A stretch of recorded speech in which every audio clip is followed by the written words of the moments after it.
Welcome, in front of me is a Nokia G21 and today I'll show you how you can go through the setup of this phone. So when you boot it up for the first time you should be presented with the welcoming screen. Now for me it is in Polish, so I'm going to quickly change the language to something different like English. There we go. And once you find your desired language you can then select let's go, which will go to the next page. This page only looks for SIM card.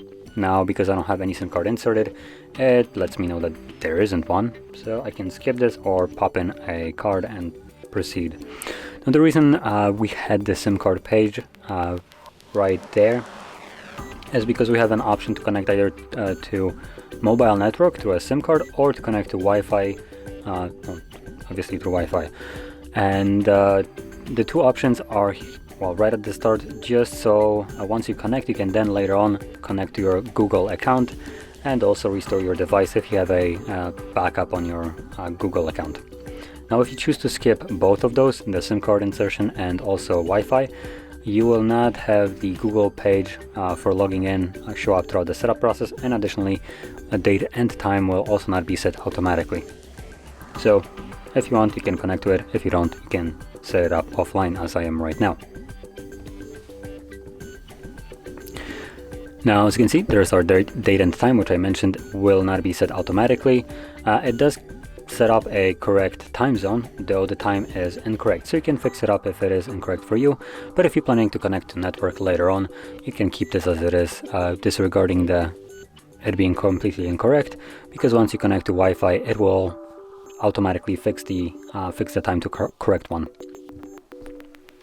Now moving on to the next page, we have some Google services. So we have things like location, which allows the device to use your GPS location for apps like Google Maps. So the app actually can give you a correct route to your destination or location on the map.